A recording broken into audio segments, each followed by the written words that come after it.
Good evening, everyone, and welcome once again to the place to be each and every Sunday night, where tonight on Top Split TV, we're bringing you round 8 of season 34 of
Corey, can you hear me? Yeah, I got you. Speak again for me, mate. It's not great, but Yeah. How about now? Can you hear me okay? that's much better. Say again. That's much better. Okay. Absolutely, very much better. Cool. I'm just getting it sorted. First lap's good. We have gone to plan B. Let's chat.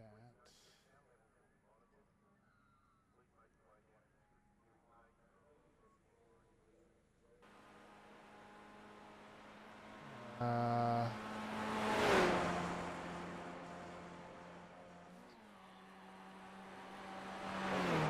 Quiet. hey? Both chats are saying I'm quiet. Oh, you can be heard. Righto. Hello, everyone. Sorry, just working on stuff.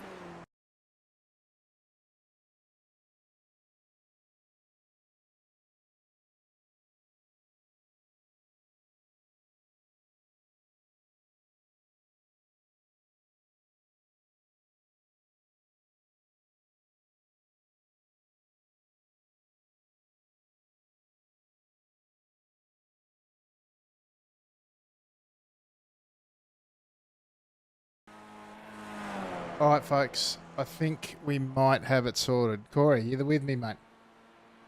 Oh, I'm with you, Alex. Oh, jeepers. You're very much with me. That was super loud. Sorry, folks, if your ears are bleeding. Oh, well.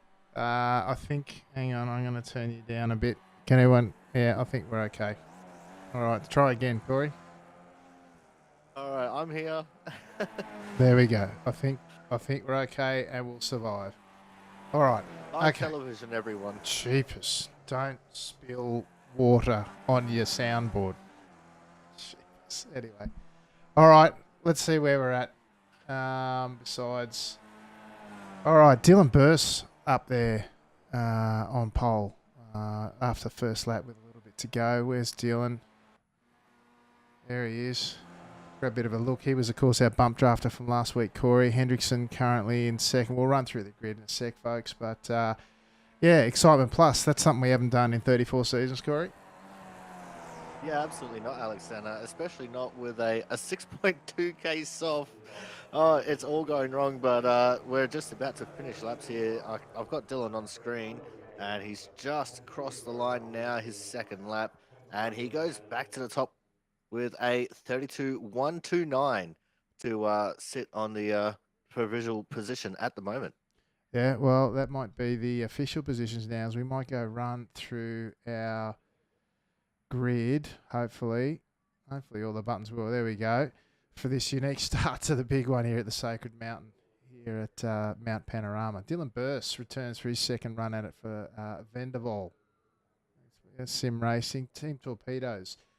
Tim Hendrickson slots in behind the leading ANZ driver. No surprise seeing ANZ driver on pole here, some might say, but Hendrickson, returning champion, joins him on the front row. Similarly, another returning champion for peaky drivers. Can't keep those two apart. Hendrickson and Perez. Christian Perez starting from third tonight. The Cowboy, second ANZ driver on the grid tonight. For Cowboy Racing, he's going to start out of fourth. A third row of the grid is Goose Juice Racing's Ryan Chinworth, who last season had a massive result here. This season, starting out of fifth. Starting out of sixth tonight for Why Not P1 is Dario Frattini. Neil Gardner starting out of seventh tonight, just alongside Rasmus Fiore from Finland, starting out of eighth. Alexander Hazelworth from the Virginias starts out of ninth. Vasco Sorosky for Team Clowns out of 10th. Yerne Zorek for Right Foot Breakers out of 11th. Terry McGrather from UK&I out of 12th. As we go over the page, 13th tonight, Mark Lay for Team Clowns. Dennis Johansson, the Great Dane from Scandinavia, out of 14th. 15th off the grid tonight for Gone Skipping Race will be Chris Wayne. Jamie Christensen from ANZ on debut, starting out of 16th. Daniel Otuga, the other Danish driver in the field, out of 18th. Brian Kelly, the Midwest, Daniel out of 17th. Brian Kelly out of 18th. Adam Miles starts from the back, the former champion, out of 19th. What can I say other than expect him to move forward, Corey? Oh, absolutely, Alex. No time set for Adam Miles, so he did not make the most out of qualifying here tonight as all the drivers are on the grid. Red lights mean rev, and green lights mean go. We are underway here for Bathurst week.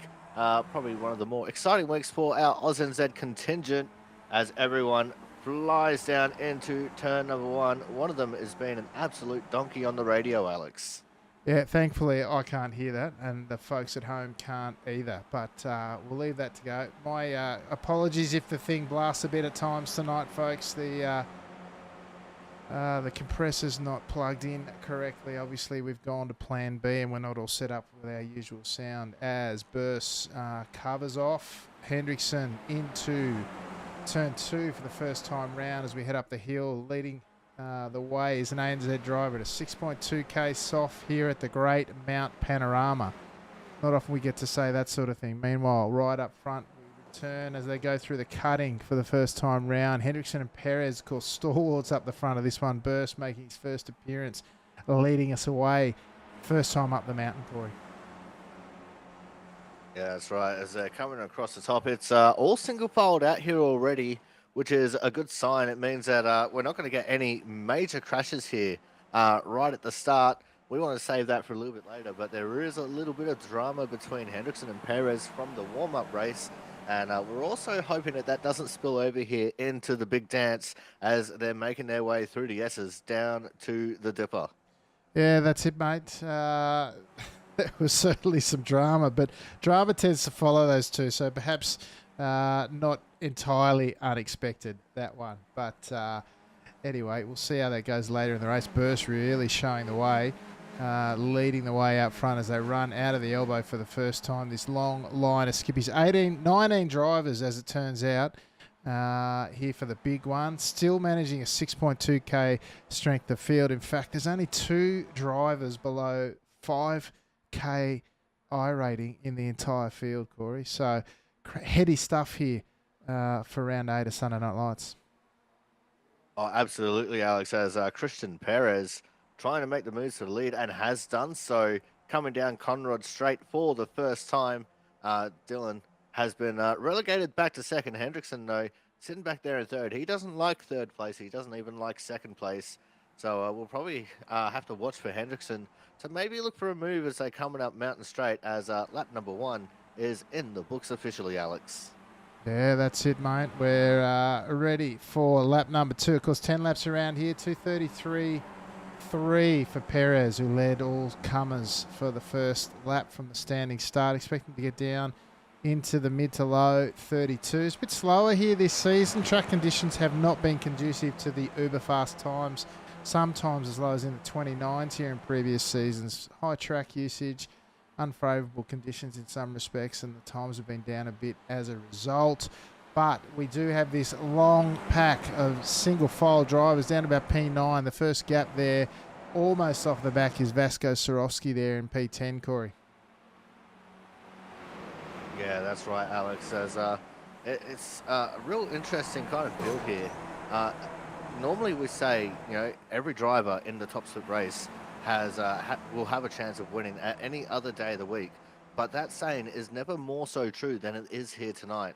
And as you said, only 2 drivers below 5k. And the field that we've assembled here tonight, absolutely stellar. I think we were going through before and we were counting 11 over 6k and 9 drivers in this field over 7k. Yeah, crazy stuff. But certainly I expect things to elevate as a result towards the later stages of this one. Particularly some of the tempers, you know, from seasons gone by. And even last week, we saw Dylan Burst make his debut at Barber, somewhat controversially, hoping this week to maybe finish on top of the tree of some of the best drivers going around. Stellar field assembled here tonight, and yeah, it's going to be tough to get around. Although, look here again, I think the bump draft might be out again. Yes, it is. Perez holding station. And again, it's not the quickest way around either. It's not only is it a little bit unstable, or more than a little bit, but it's not even the quickest because you can see Hendrickson's closed right up down the straight. and it really served no purpose other than unstable them, and the rest of the field just catching up. And speaking of catching up, Swarovski now right on the back of that pack, so we have a full-blown pack of 10 to lead this one out. The second chasing pack now led by Zurich with McGrowther, Johansson, the second clown car, and Mark Lay sitting there down in 14th, if you can believe it, all the way down to 14th. That first pack just split off, and then we've got another pack of 4. Dare I say, smaller pockets of excitement, but only smaller in so much as the numerically smaller, because the final driver there, Chris Wayne, and they're only split by about 10 or so seconds, I think, from top to tail throughout this whole field, Corey. Yeah, it's incredibly close at the moment with the way these guys are driving. And, sorry, my sounds are starting to do some weird things now too. I didn't spill water on yours, mate, I'm telling you. Unceremoniously. Oh, sorry, my computer's just running a little bit slow. As they're running through the cutting, I did notice there that even though the bump draft isn't necessarily effective, Hendrickson did drop off the back of Dylan there just ever so slightly as they were coming across the bottom side of the mountain, the pit straight there, where he's close it right up again. And you can see there's a little bit of strategy going on throughout this top group for Tini. Just running a little bit wide in certain parts here across the top, just so he can break that draft a little bit to Devantia ahead, so he doesn't run right up his gearbox, Alex. Yeah, that's it, mate. There's some bump draft reminiscing going on in the chat at the minute, just quietly. Plenty of seasons of history of SNL to pick from, and some of the more colourful moments coming to the surface. But we have still this big race ahead of us here at the moment. Again, all the way down to P10. Swarovski now has about a 2-second gap on the drivers behind him in that second pack. But tough to move forward in the draft train. And tough to move forward still because there's such quality in this front of this field. Although Perez really showing how it's done down the mountain and making a bit of a gap there to the chasing pack with Hendrickson on its front. I mean, when I say a bit of a gap, it's only about 4/10. It looks more because of how close Burst is riding behind. Perhaps out to prove a point. He's got in his head that bump drafting's a thing, and he's going to show us all that he knows best. I guess we'll see how that goes. Perez certainly has the car control maybe to match that. But, yeah, I don't know. If it was me, I wouldn't want to be risking it, Corey. Yeah, I definitely wouldn't want to be on the receiving end of the bump draft in one of these cars. It's a very, very, very difficult thing to do, and even more difficult if you're the one being bumped and you're not expecting it. So we'll have to wait and see. I think Perez remembered him from last week, and it was like, yeah, he's going to put that nose cone to my gearbox, so he knows how to handle it. But we'll have to wait and see how that's going to progress throughout the race, because as the race gets on, those bumps are going to start becoming more and more aggressive, and we might unfortunately see Perez going around at some point. Yeah, I don't know. Perez, as we know, he'll give as good as he gets in any sort of standings. Now, speaking of good as he gets, Johansson's on the front of this chasing pack now. He'll give as good as he gets with anyone he races with, usually in the best of spirit. But, there's a lot of folk out there who will race as they are raced, as they say. But this time Johansson certainly eyes forward, trying to bridge the gap, although it's out to 3 seconds now and getting bigger, if anything. Meanwhile, back up front, still got Perez and Burst up front. Perez, of course, former champion of this series, knows how to win here and at most places, to be honest. Mind you, so does the chasing pack. You got the likes of Hendrickson, Devantia, Frattini, all former race winners. You got Chenoweth, Gardner, Aviori, all been on the podium. Hazelhurst on debut, and Swarovski multiple podiums as well. So this front pack full of folks who know how to get near the pointy end and know what to do once they're there, Corey. Oh, absolutely, Alex. And speaking of Chenoweth, he was leading on the last lap of the warm-up race and got overtaken by Hendrickson and Perez. I think it was the penultimate lap, actually, and it was an amazing three-wide move that Perez and Hendrickson made. But he came home for a solid top 3 in the warm-up. So I'm expecting Ryan to maybe just get around Sam and Dario here, as long as Dario doesn't make any silly little mistakes like he did in the warm-up race. And he'll be up there fighting for a podium before the end of this, I think. Yeah, could well do. Could well do, mate. He certainly took advantage last season, got his best result in the big one here. Now, it's pretty line astern stuff at the moment. Really no one looking to make a move, but I could tell you, given how hard it is going to be to move forward and how ready to race some of the guys in this front pack are, I would expect that it won't be too long before we start seeing the midfield trying to move forward in here and in this pack to try and get up and be competitive and have their crack at the win. Having said that, the pace is on up front. Perez last time round with a 32.3. Sorowski on the back with a 31.9, if you don't mind. About as fast as you can do this week here. Mind you, sitting behind a 9-car draft train probably doesn't hurt as far as lap times go, wouldn't you say, Corey? Oh, definitely not, Alex. And he's actually got the fast lap as well, a 31.891. So this front pack is absolutely chooching along. And actually, Sorowski on that last time around, making an overtake on Hazelworth, the 16 car, who's been dropped down to 10th. So the move's already starting to be made. We're nearing ever closer to the halfway point, as we've got about 5.5 laps to go as the field is coming across the top of the mountain now. So I reckon we're going to start seeing them get a little bit more aggressive here in the second half of the race, because it's usually about 5 or 4 to go when they start getting aggressive around this track, Alex. Yeah, I expect the temperature to rise a bit in the laps to come, shall we say. Burson Perez really just line astern here. We saw from the first week with Burst that we know he's got the pace, the racecraft to deal with the guys around, and will be where the story will be told. But again, Perez really down the mountain, stretching his legs, and this time probably not in too much fear of any bump drafting because of how much of a gap he was able to build over an ANZ driver. Of course, we know the ANZ drivers, this is their sacred home, and they seem to grow an extra leg or an extra gear, however you want to describe it, here. And it's very difficult to build any sort of gap, particularly down the mountain, as behind we see Gardner making a move, and it's very tight. Outbraking himself is the 4-car of Viore. He's gone off at the chase. It got very tight there. They seem to have all survived, at least. That's sort of moved things up a bit in terms of intensity.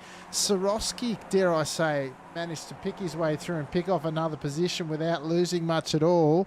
They're starting to shuffle the decks as we thought, Corey, that it's about the time that the folks up the back want to sort of reverse that and move up the front. Meanwhile, it's almost sedate with Perez just laying down the laps at the moment.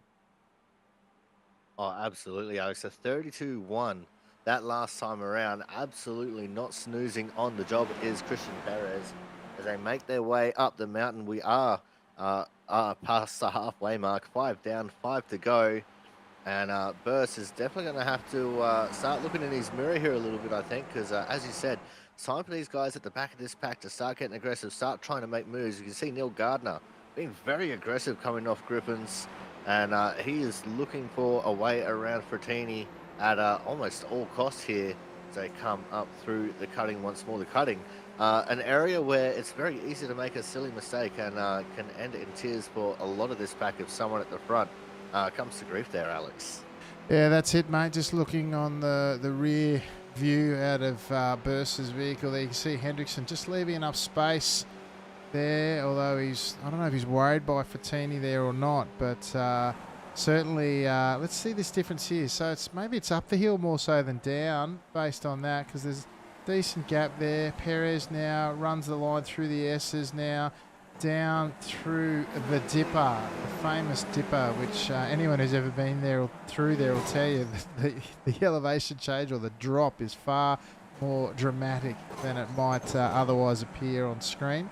But this time again, you can see there's quite a substantial gap there between the front two and Hendrickson, some 7/10 this time round. I can only expect that Devantier is not, who is known to be quite a patient racer. I wonder how long before his patience is tested.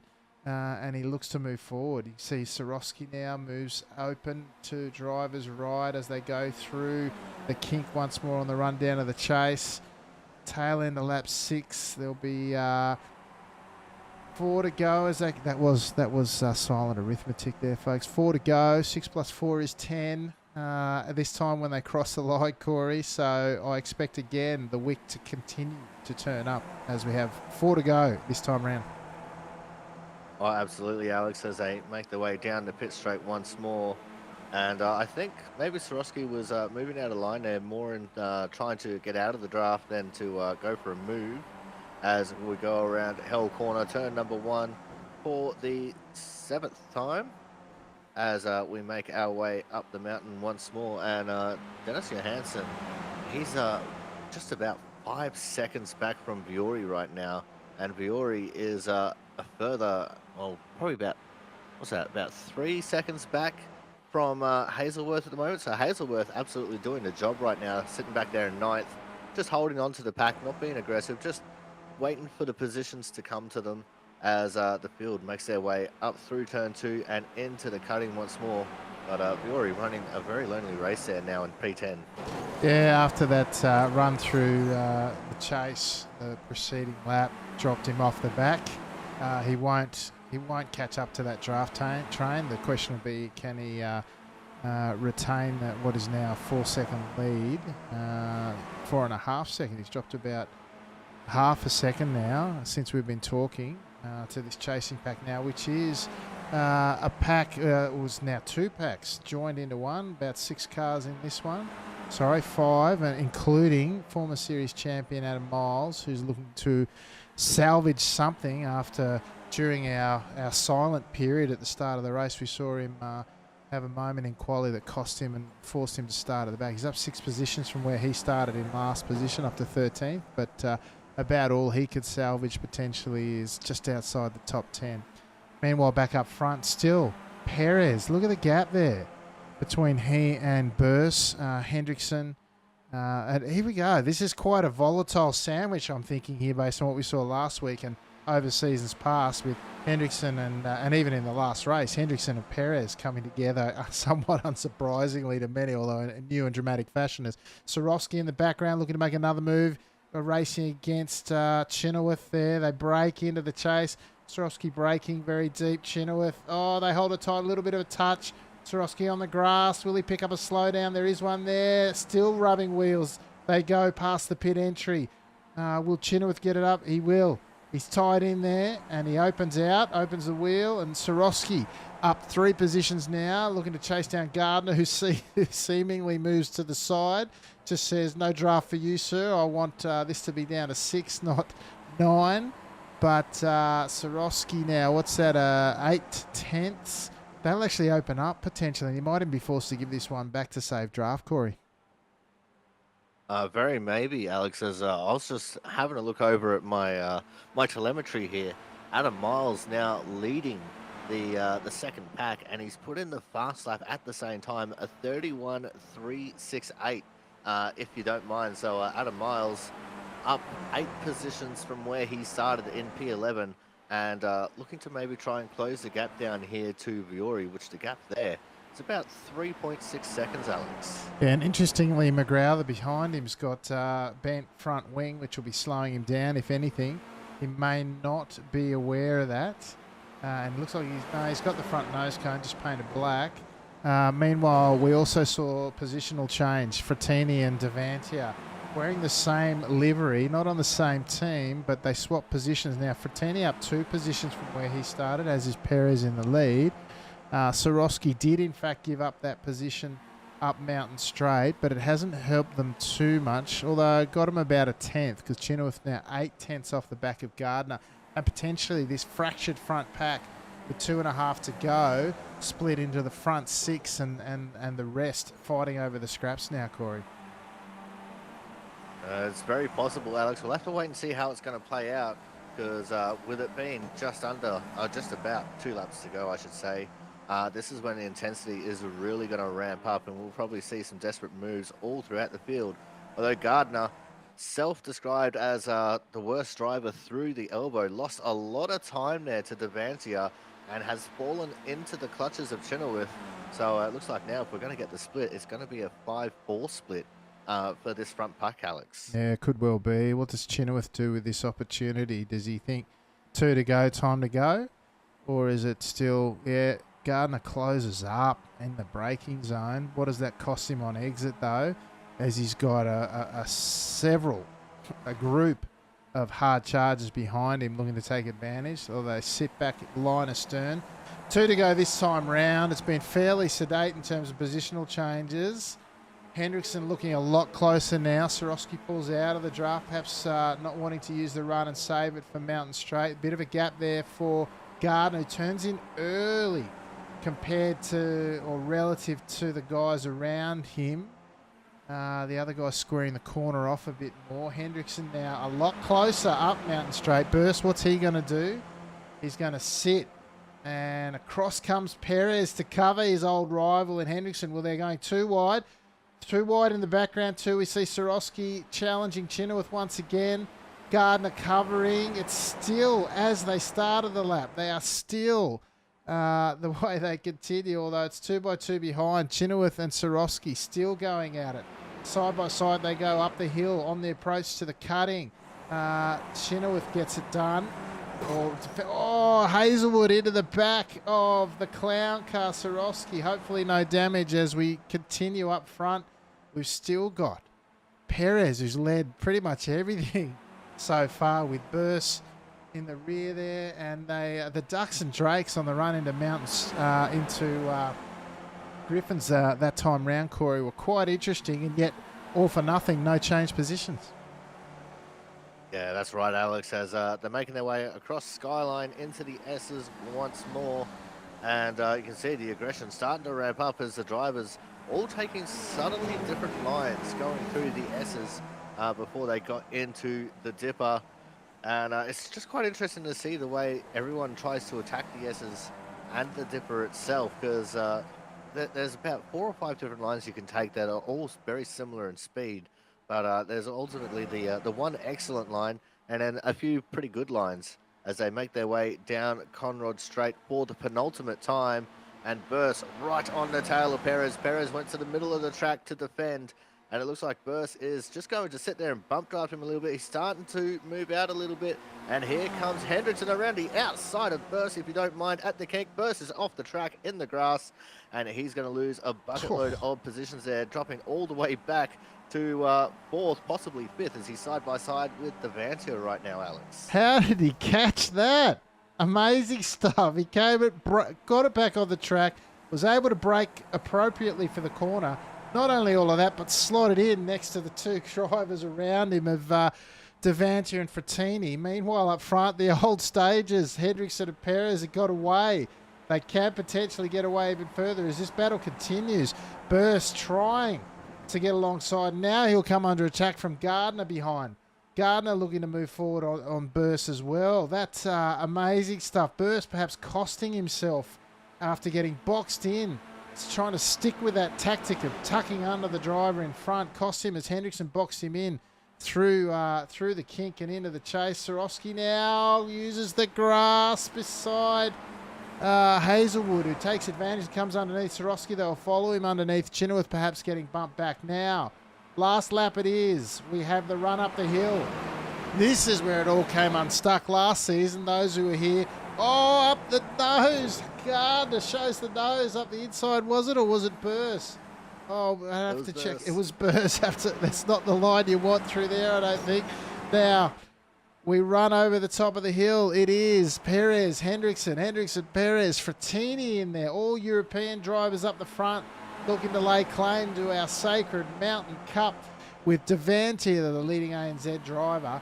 Burst shuffled back now with Gardner as they just ride the kink over the crest at Skyline. They're coming down the hill once more. It's those front 3. They've closed up Devantia. Probably podium at best. Burst, what's he got for us? Hendrickson, what's he got on the exit here? It's been Perez all night showing what is... Oh, Perez is locked up. On the edge. Oh, they're all spewing out left, right. Burst is going to try and go through the middle of Frattini and Devantia. Side by side by side by side they go. What have they got for us? It's Hendrickson. It's Perez. Hendrickson, Perez, Burst now moves in between the Frattini, Devantia sandwich. They're three wide. Down Conrod straight. Gardner looking for a way through. Side by side, Perez and Hendrickson, and Burst goes around the outside of the kick to the inside of the chase. They rub wheels. Perez, Hendrickson. Hendrickson's gone. Frattini's gone. No, it was the Cowboy Devantia's gone. gone. Yeah, Devantia gone. It was Frattini that comes through, and it'll be Burst that takes it out. Burst on only in his second race, and Gardner. Oh, he's run wide at the final corner, but it's Burst who takes it out. Frattini followed by Gardner and Chenoweth for the second season in a row with a top five finish. Perez hanging on for fifth. Corey, that was a crazy finish at the big one here after an even crazier start. Oh, absolutely, Alex. I was not expecting Burst to go from fifth to challenging for the lead three wide going into the chase. That was absolutely nuts. He absolutely just manipulated the draft perfectly to make that entirely work for him. And wow, around went Tim, around went Sam. Unfortunate finish for both of them, but words cannot describe the way that race ended. That what's that? Just the last K and a half of racetrack there. Everything just went absolutely nuts, and what a finish! Yeah, I'm just going to see if I can find.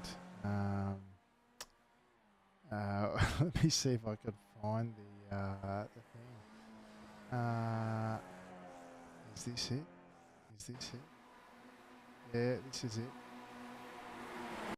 So side by side they go. Side by side with three wide in there. Looks like Perez is locking up, turns in. Burst is all over the curbs. And I'm not sure what unsettled Hendrickson there, but then was Devantia had nowhere to go. And that was it. I swear Perez would have had the slowdown there for absolute sure. And as he returns on, he's got three cars plus looking to come through. I can't tell what unsettled Hendrickson there. I don't know if there was contact, if it was it was Perez on the outside, but three wide. Amazing stuff. Fantastic, crazy even to round this one out. But I'd have to say everything in amongst that's racing incidents. I can't believe Burst has got through all of that and taken it out. And then look, even this run to the finish here. It's tight as, and I think Hendrickson, where's he ended up down in P12. I'm not sure that the SNL points will make him feel any better with that, Corey, but nonetheless, P12 for Hendrickson in the big one.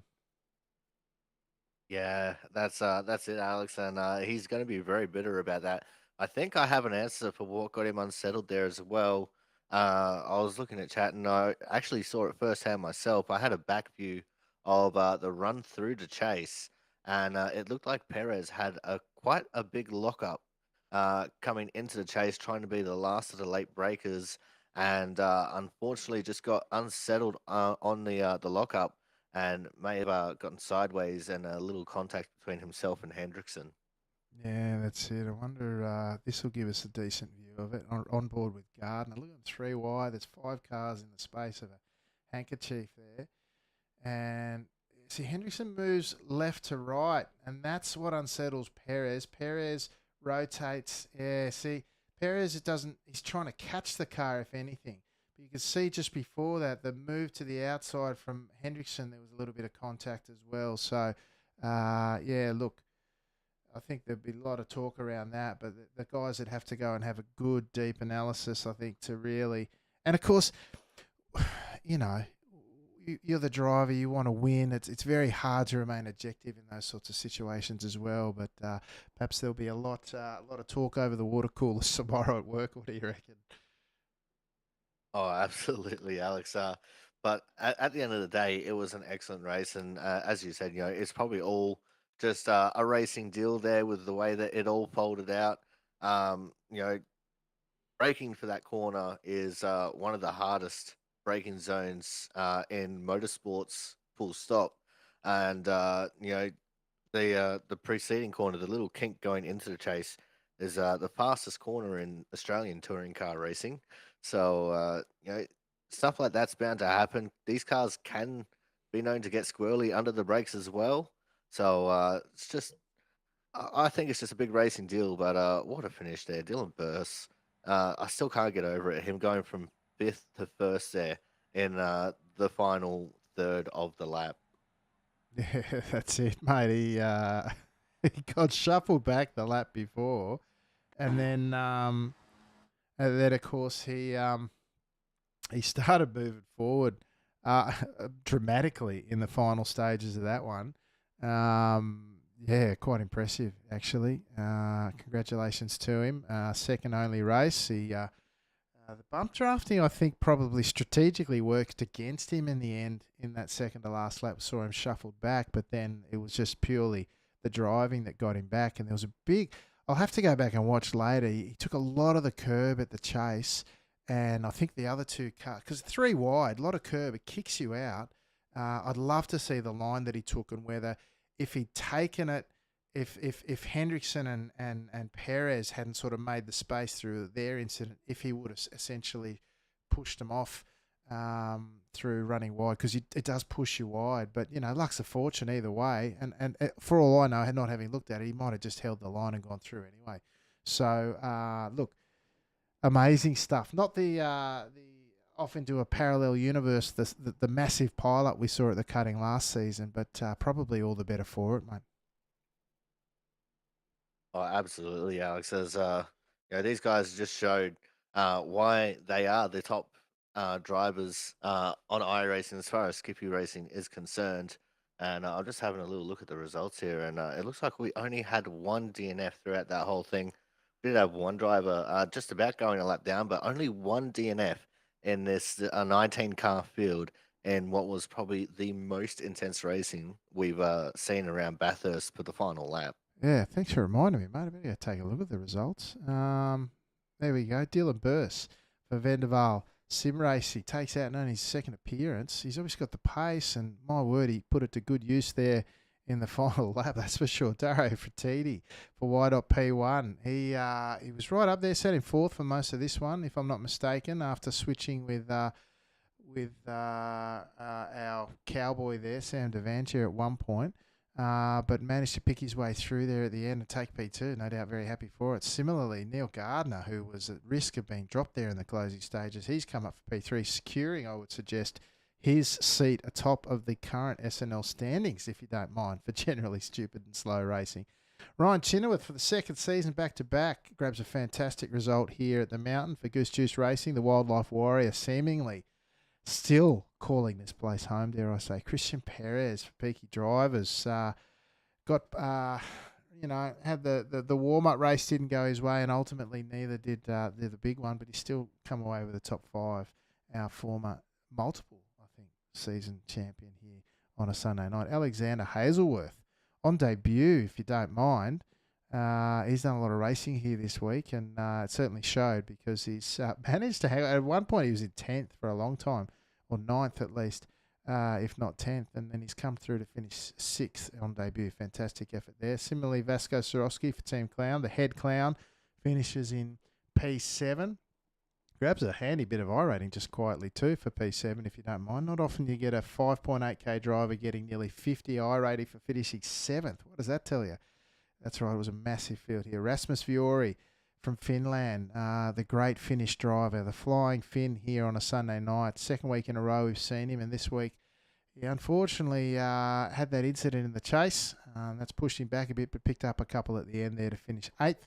The Cowboy, Sam Devantier, got caught up in that incident with Hendrickson and Perez through the chase in the final stages, and unfortunately that's bumped the Cowboy down to P9. Adam Miles, who started last here tonight, the biggest mover and shaker in the field, finishing 10th, up 9 positions. So strong recovery drive. Still costs him 50 I rating. Jeepers, that hurts. That's what it's like up there at the top in the lofty 9K heights. Dennis Johansson, the Great Dane, down there in 11th. Perhaps not what he was hoping for when he got up this morning to race.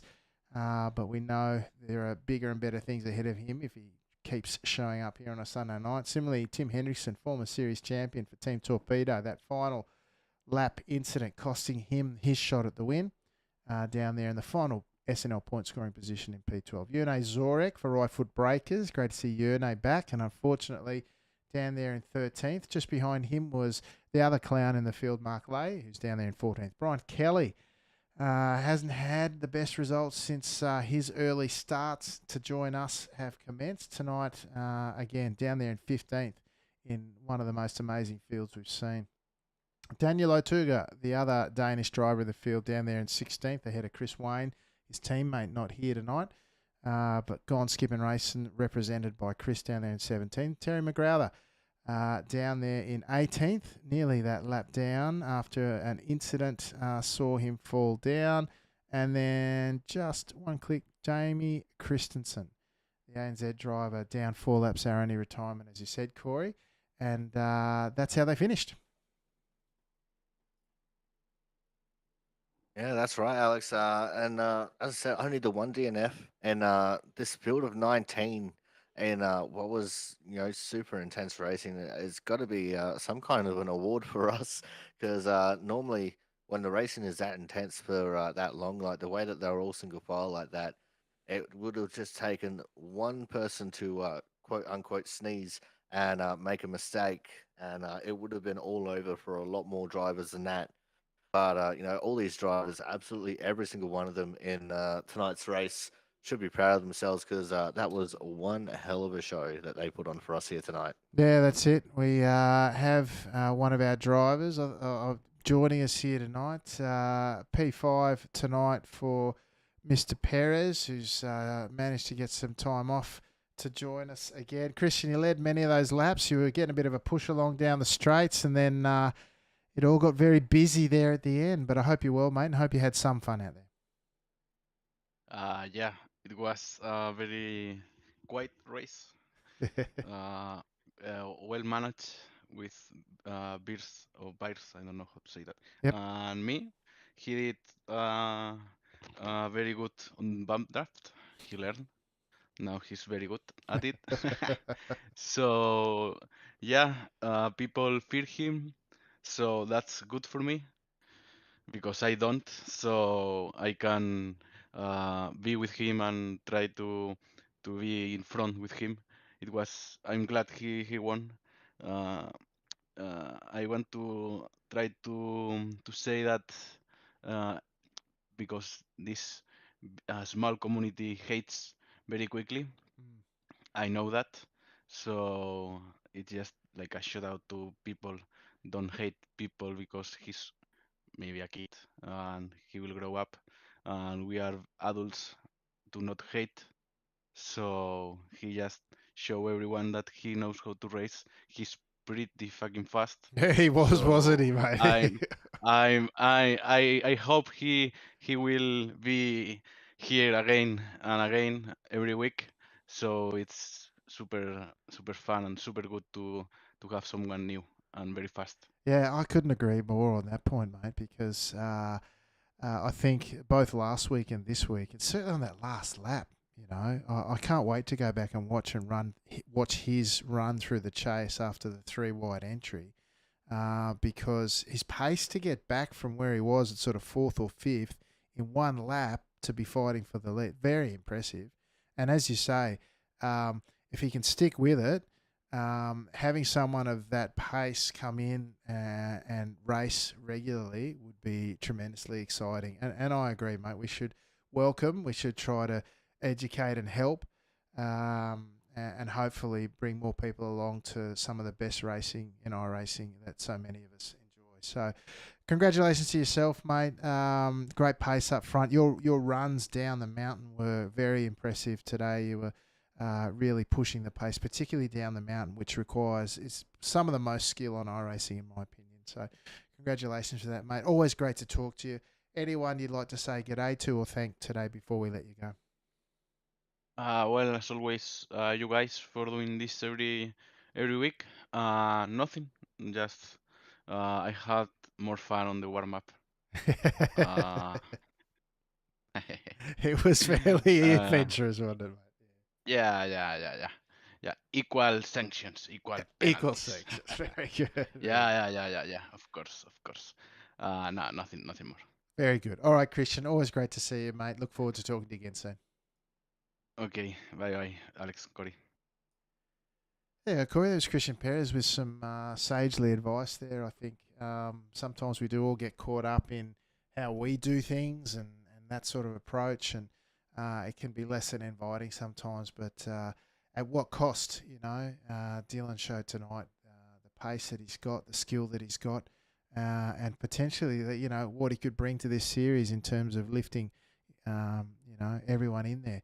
And if folks like Christian and Tim and Adam and others can have someone else up there challenging them, keeping it interesting, and we can bring that action to people week after week. That's how we keep the series alive. Well, to just see that fresh blood, as you said, this is only his second race with us. He's already a 7K driver previous to racing with us, and he's showing his skill out there by just getting up there, racing it, mixing it up with the top guys that we've seen, year on year, and he's just that nice injection of fresh blood, just to mix things up a bit and just throw a cat amongst the pigeons. It's good to see, and hopefully, we get more of it as the times go on.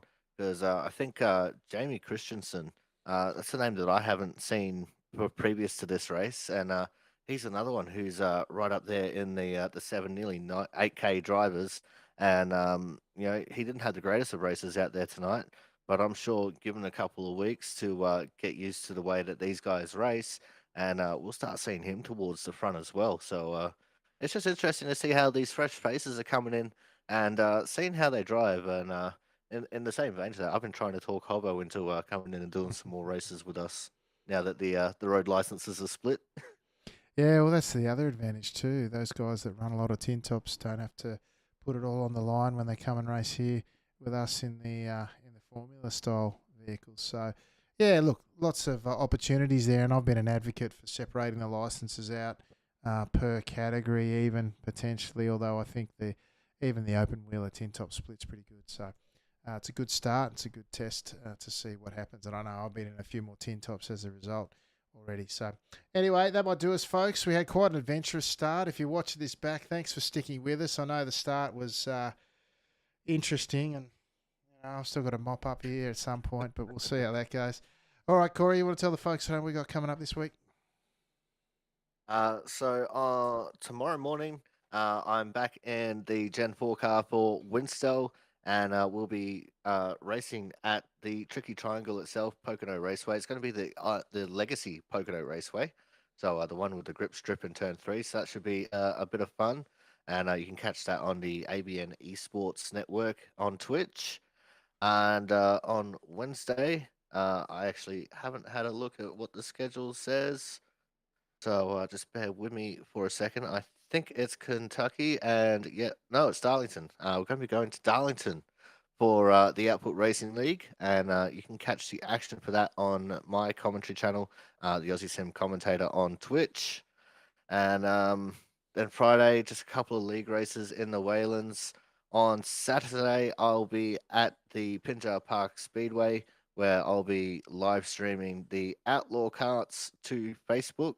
That's on the Speedway Memes Facebook, and that one should be a bit of fun. It's the Reynolds Challenge. So if you qualify the front row for the features, you get to go back, and if you do choose to go back in the rows, then the race length actually increases to help the chances of you fighting your way through the field. So that one will be an interesting one to watch. And then back here with you next week, Alex, as we go to the Motorsport Arena with a really hard name to decipher and pronounce. Right. I don't remember where we're going next week. Hang on, let me check. Hang on. What's It's this? that free track with the that starts with an O. Oschersleben. Yeah, Oschersleben. Yeah, that's the one. That's the one. Anyway, we'll see how that goes. I can't imagine it'll live up to what we saw this week, but hey, We'll see how we go. But folks, thanks everyone for joining us. Make sure you go check us out. Join us in the Discord to check out the news, views, even some results when I put them up, which are up there at the moment, pending the outcome of this one. Top Split on YouTube, of course, we do stream live on there in 1440p at the same time. Dual simulcast these days. And of course, as Corey said, next week we'll be back here on Top Split TV, the sacred home of Sunday Night Lights. But for now, folks, and on behalf of the chaotic one himself, Mr. Corey Steinhauser, I'm Alex McKellar. And for now, I will say ciao for